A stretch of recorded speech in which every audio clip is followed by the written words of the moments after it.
presents a new upcoming class. Stay tuned. Sacred Bonds by Daryl Abdullah Kirk. Yes, Sacred Bonds, navigating the depths of Muslim matrimony and the family. You don't want to miss this one.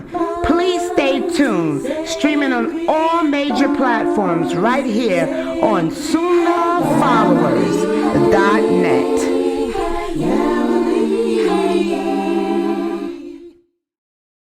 Salat wa salam ala wa rasulullah. I'd like to welcome everybody to our series on the sacred bonds of marriage. The sacred bonds of marriage. And this is based on the book written by my student, Brother Daryl Abdullah Kirk. Chapstick, because it's cold. My lips are chapped. They hurt. This is a book, The Sacred Bonds of Marriage, written by my student, Brother Daryl Abdullah Kirk. For those of you who have not yet purchased the book, please go to Amazon. The book is only $13. Pick up you a copy today. Tonight, we're going to be covering chapter 33 of the book, which speaks about the importance. This is for you brothers. The importance of trying to become a loving husband. And for you sisters, the importance of marrying a man who has the capability of becoming a loving husband. And how would you know that? That's the job of your guardian. For you sisters out there, your guardian is supposed to evaluate any potential men and see, because a man can read another man. He can tell if another man's character is good or bad. Just like we women can tell if another woman's character is good or bad. So your guardian, this is one of the things he should be looking for, to see if this man that you're marrying is going to be a loving husband, a devoted husband. Is he qualified, in other words, to lead you? Because he's your leader in life. Okay, does he know the responsibilities that come with being a leader? That he's supposed to be your provider. He's supposed to be your maintainer and your protector. In addition to that, he's got to be compassionate. He's got to be easygoing with you. He has to be someone that knows how to communicate, that can read you. You don't want to marry a man who's not emotional. You don't want a Dr. Spock. You don't want to marry a man who has a hard time showing his emotions. And your guardian should know to look for that. You don't want to marry a man who has a hard time saying, I love you. Because being a woman, women, we love to be loved. We love to be told that we're loved. And we love to be shown love. So that's what the topic is about today, the loving, devoted husband.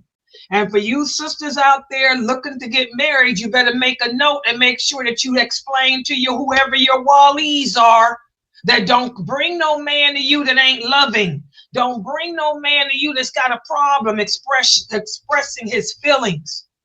Okay, so let's put the PowerPoint up on the screen. And, what's up with my computer? Oh, there it is. Wait a minute. I can't see. Move this out the way. Okay, and this is chapter 33 of the book.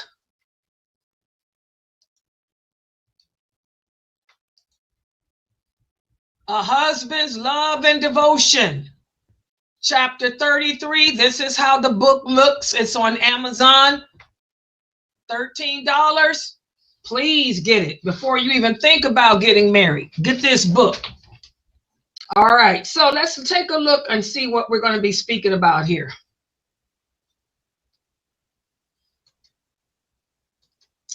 And again, all these pictures are AI generated. I didn't have time to find my own pictures like I usually do because I'm rushing doing other things, but AI generated, that's light, that's internet. So in Islam, marriage is celebrated as a sacred bond. It's an institution designed by Allah to bring about love, companionship, and tranquility. And Allah speaks about this, the intention behind marriage, when Allah tells us in the interpretation of the meaning of his signs is that he created for you from amongst yourselves mates so that you may find peace in them. That's the key word, peace in them. And he placed between you affection and mercy. So this is the whole purpose of getting married. The whole purpose is to find someone that I can spend the rest of my life with in peace. And we have affection, love, and mercy for each other. Those are the qualities you women should be looking for in a man. You know, after your guardian finds out whether or not they can afford to provide and maintain you.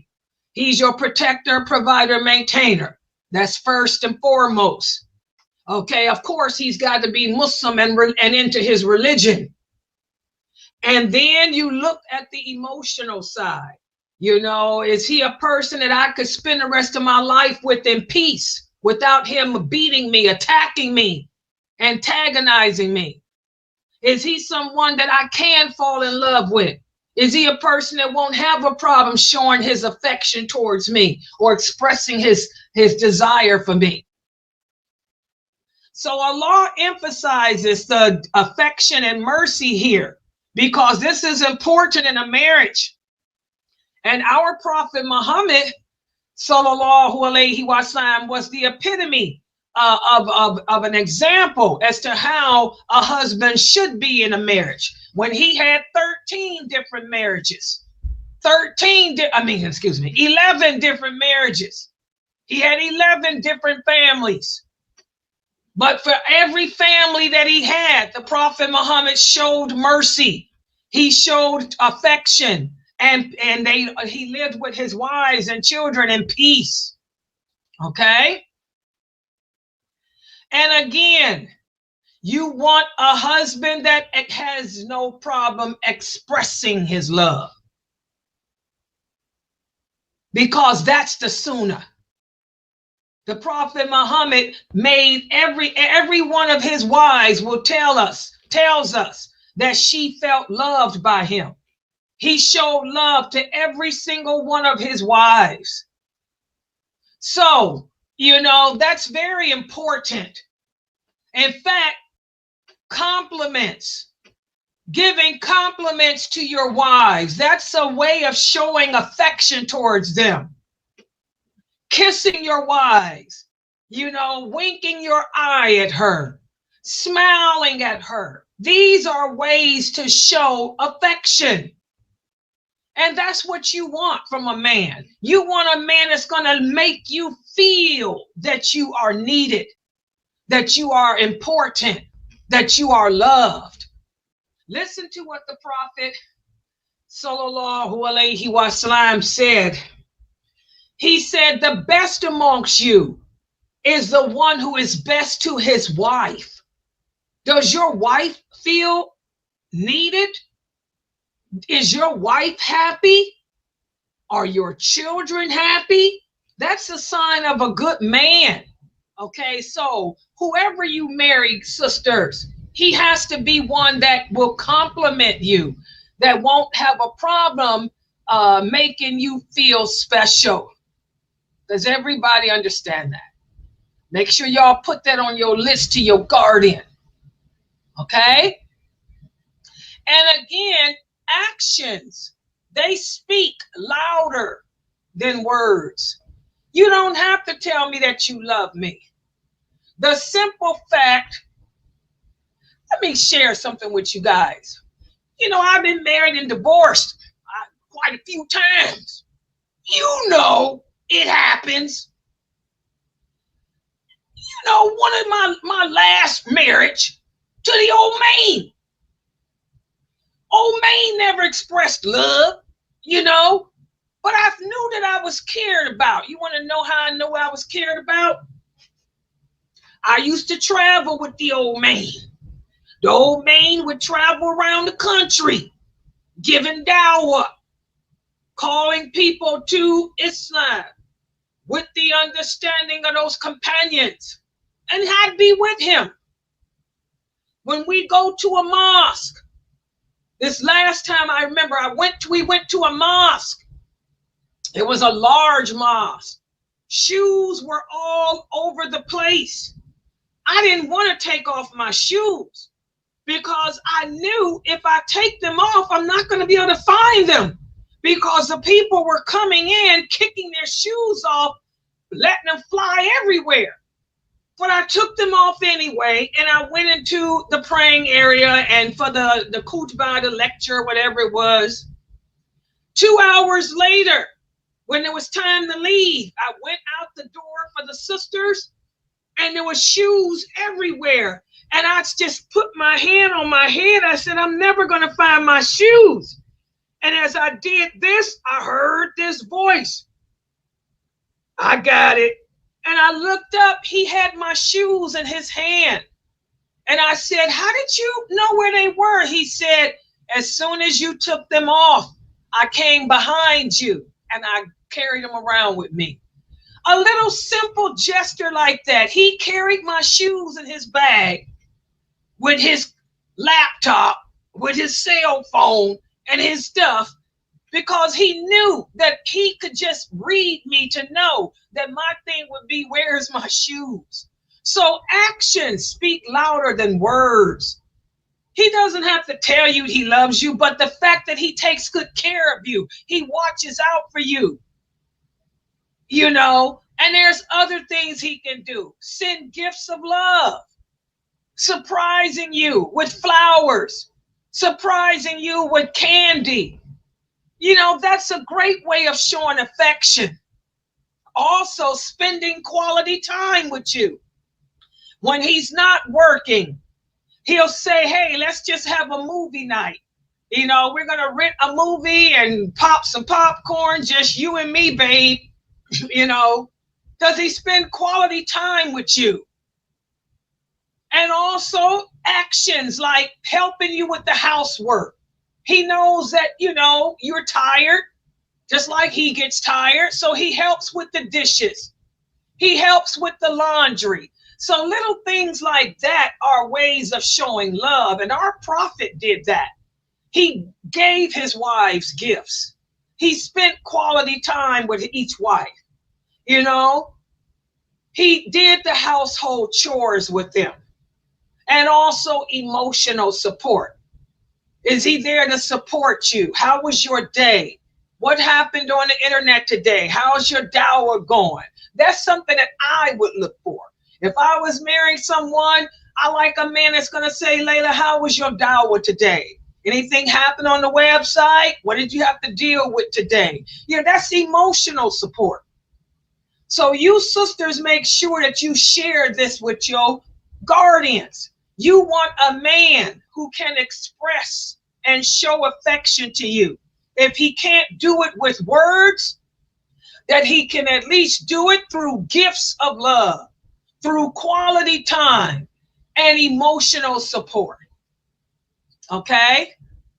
Remember, guys, everything we do in this life should be for the sake of Allah. Everything we do, even taking care of your wife. Why does a man work? Why does a man provide? Why does a man maintain? Because it's something that Allah commanded him to do. So I'm doing it to please my Lord. And in turn, my Lord will cause my wife to be pleased with me and my children to be pleased with me. And as a result of that, Allah will put love between us. Listen to what Allah tells us in the Quran, in the interpretation, the meaning. Women have rights similar to those of men. And one of them is kindness. Every woman has the right to be treated with kindness.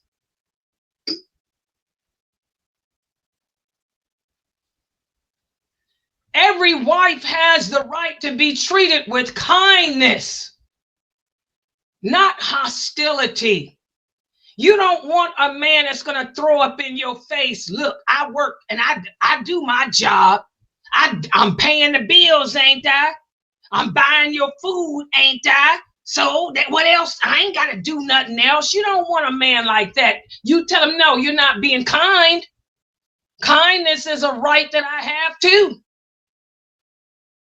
So again, guys, you know, these are things that you sisters need to focus on instead of just, I'm just going to get married because I need a man that's going to give me the money. Or I'm just going to get married because I just want to be with a man. No, it goes deeper than that. That other stuff doesn't even become important once you living with a person. You want someone that's going to be kind and affectionate and loving. Okay? So again, I want you sisters to understand that love is not just an emotion where we express it with words and gifts, but love is a trust too. Because whenever a woman and a man get married, we enter into each other. We become one. We become a part of each other. And we have to honor the trust that we have. He should be able to trust you. You should be able to trust him.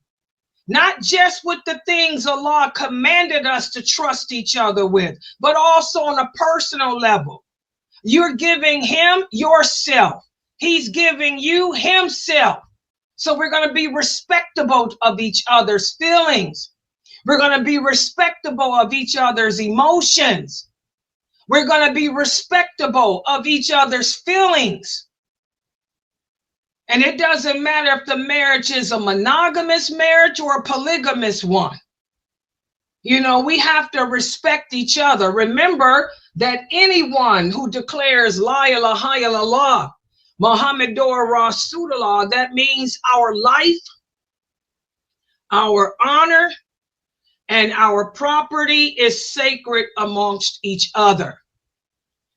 Even in a marriage, my life, my honor, my property is sacred between you and me. My heart belongs to me. It's part of my property. When I married you, I am entrusting my heart to you. When you married me, you are entrusting your heart to me. We have to be kind with each other. We cannot abuse each other's hearts. We can't abuse each other's minds, each other's feelings. So again, a loving, affectionate husband is very important. And these are the type of questions and comments you sisters need to be having with your guardians.